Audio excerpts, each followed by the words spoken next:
ọ dị ma nwunye ndewo nọ na nọ nwunye gị nwoke Anthony Njoku bịara n'ụlọ ọrụ anyị nga bogo ebubo abụọ.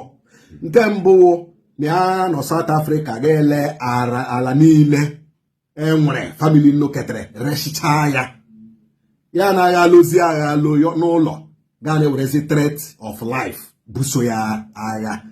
So ịma mgbe ọ kọchara ya, many people are react and ndị mmadụ iwe people, and thank God you are here today to state your own side of the story. Ngwagwana anyị aha gị ka ịgwa ikpe oshiri menwune. Ndewo nọ nso mkpa. Aha m wụ Anthony Njoku. Awụ m onye ụmụenyi kwụrụ n'onwe ya n'obodo isi ala mba anọ. Nwanne m nwoke wụ Anthony Njoku si South Africa ghalụ aghọtaghị ihe okwu gị n'ihi na enwere akwụkwọ ejiri ka ala na eji Alexander Njoku ala ihe ejiri ka ala ihe Anthony Njoku ketere na mpe nna m wụ 3.5 pieces of lands. Mpaga lụrụ ndomi ole ka ibido from there? Mpa m lụrụ ndomi abụọ, mma m nwoke abụọ. Mpa m mụtakwara diọkpara aha ya wụ Gosson Njoku ka ya likwere nna ya ri ndụ ya nwụọ ya eme beri ala nna ya. Anyị na-enye aka lie mpa anyị. So mgbe ekere mkpe ekiriga Anthony mkpara ala 3.5 nyekwenu m ala obi tire na eji compensate emo n'iguzo na court from 1991 to 2000 till year 2000. Akwụkwọ 1991 ahụ ejiri tire m na court wụ nke a 1991. You stood for your family. I stood for my family in court. Okay. From 1991 to year 2000. Okay. Eke these properties. After Ekechina, year 2000. Year 2004. So let me go there. After Ekechina 2000, Anthony Ekete 3.5. Mo onwe m kwe n'ime akwụkwọ nga enyere m ofu ala n'iji rụọ ụlọ na nke asị m iji compensate m na ịnọchite anya the family na court. Okay. That time. So nke enyere m na nke enyere my brother awụhụ ke Anthony ketere. Anthony ketere 3.5. Okay. N'ime 3.5 ahụ ọ wapụra my mother. Ala obi ya esoghị dị a. Ọpara nna ya nyere ya nga ọ na-arụ ụlọ before eke ya. So 3.5 ahụ ka gbatara n'ime kitchen mma anyị. N'ime kitchen mma anyị kwanụ ka ya tọrọ m ntọkwanụ ke na-akpọ lugard nwụrụ anwụ. So enweghị ala ya mrire ka ya rire 1 rechidaka erike na amara akụ ree mgbala my mother rechi ya my younger brother ya rụọ ya filling station. Mgbala ya mother na n'omenala ndị mba nnọ eche ma mgbala na-enwe ọwụ last born na-enwe. Last born na-enwe but o yuzukwere n'ihi ọ chọrọ ime travel. And nwanne m nwoke chere ịrụ filling station mgbe ya si ya chịrị ire nga aha ere na emechara ya gbanwere nwanne m nwoke. So m soro convince nwanne m nwoke hapụ ya ebe ọ chọrọ ime travel ka o renye ya ego. Ya erekwena enyekwana ya ego ya ewere gawa ala bekee. Okay. Ji ega. So enweghị ala ya mrire. Ka ọzọkwanụ ọ nọ South Africa 20 years ago kpọọ phone si na ya na-anwụ anwụ na ya nọ outside 1 week na ya ga-anwụ na ya anwụọna mwụrụ na etu ọla weta ego weta mwụrụ ala the second one ree sendere 250,000 naira. O kwere ordinary ọsọ 200,000 ka m wetere na m ewetaghị 250,000 naira. But ya asị m ree ala m ji ọsịrị ebe o believe m ga-esi eweta ego ha sa that time ewetara 20 years ago.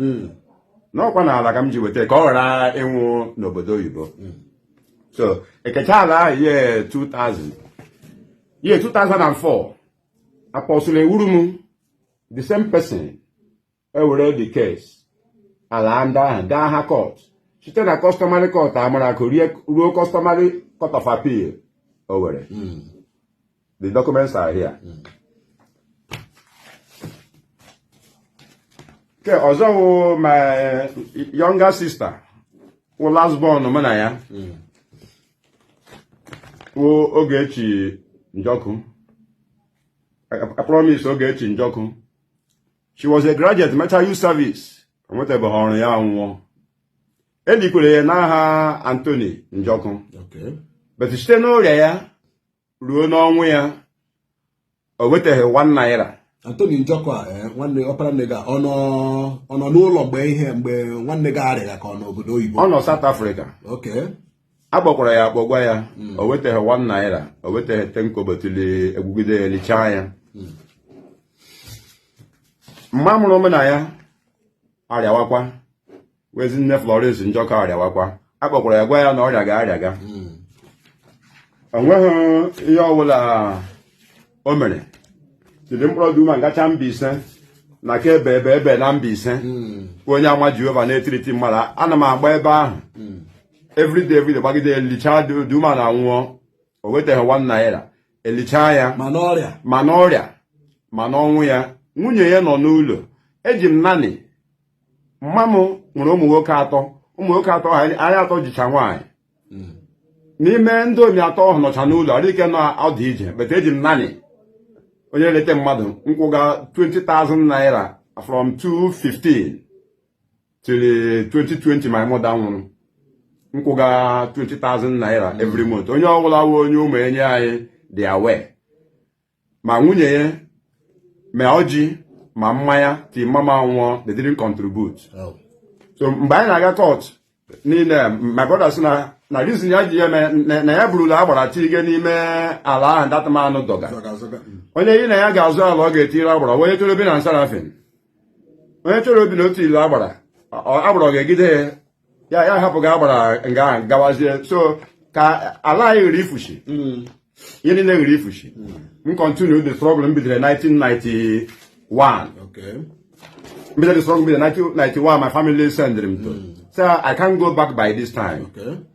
Ya m tụrụ ịbịa kwuo that na onye my senior brother emegideghị m ihe aga m emegidekwe n'ihe but ka ya megide onwe ya na ihe niile ọ bịara kwuo na onyonyo ihe niile ahụ okwu achị.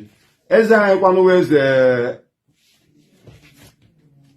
eji ahụmereze ama Njọkụ wee jigbote eze. Ọwụ ọga ma enwere respect for him. Ọ na-ekwu okwu achị, ọ na-ekwu okwu na-ejighị eji. Ma onwe m belivuru na Anthony Nnamsi na eze si ya wuru isi obi na-arịa abụ enwe isi obi. Eze anyị agaghị ekwu ya sị Anthony were isi obi while ọ ma ama na Alexander Njọkụ nwere diọkpara nwere ụmụ. N'ala Igbo onye ọbụla okpu nwa afọ Igbo ga-ama na diọkpara kemgbe ụzọ wụ isi obi na uhu before others follow. So nga ebiwo nga elili my father. Ịbarị my father obi nọkwa dị a.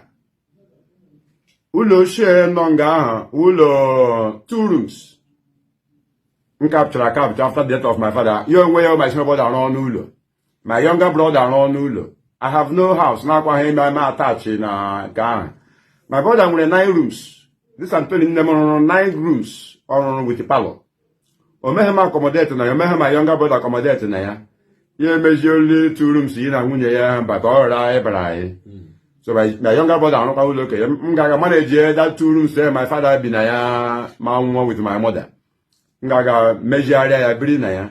Bigide na ya Chineke mere m ebe m rụta completed building. Bịa na ya otu ahụ. Ụmụazị na-arụrụ m n'igwe nkwụ abịa n'ozie na ke nga na-echi nga arụ m ọrụ na igwe nkwụ ya sị m ha yiri talks ga-eche ndị agha nọrọ nga before echi South Africa lọta. Masịrị m ahụrụ m ya akpọta ụmụazị a ndewe nga ahụ. And my family ụlọ anyị ga dị very wide.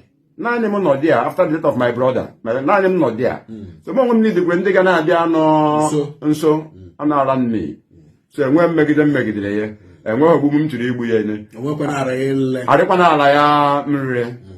Ndewo. Ọ dị mma, ekelekwa gị nwanne m nwoke maka ịbịa gwa ụwa kpọmkwem otu ihe niile chiri wee dị with documents na particulars ndị jiri were bịa nga. Anyị na-atụ anya kpọmkwem na esemokwu a ma ọ bụ nsogbu a na a ga-emezie n'ihi na unu wụpụtakwa ụmụnne. A na-atụ anya na ọpara nna unu ebe nna unu lụrụ ndom abụọ.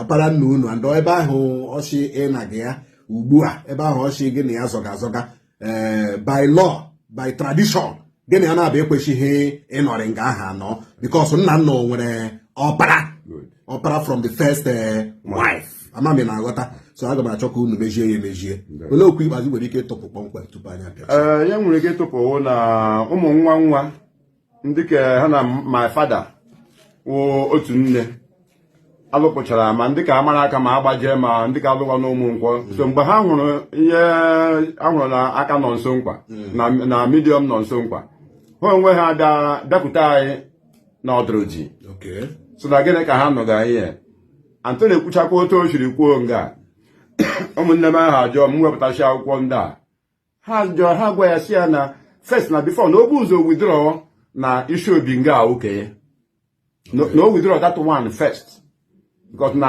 asị na mma ha nwaanyị asị na mma ha nwoke na ha gịrị iso ebi nga so na ha agaghị ahụ ka e wee eziokwu asọwachi na o nwekwala emepekwala ọnụ si na o nwee isi obi so na ngwa onye ọbụla na anyị kụrụ nkịta anyị n'ahụ tiri ha elebaga ya anya ihe mere m ji bịakwanụ nga ahụ dịka ọ na-asị na a na-agbala polisi agbala DSS agbala kọmishọna polisi a ga-abịa agbagbu ma a ga-abịa emeke sa ma abịa agụrọkwa ọnụ ma adịghị ama onye eburu ebu emekwala eme enweghị ihe mere ya ọ dị mma nwanne m nwoke ime maka ịbịa kọwara anyị kpọmkwem ndewo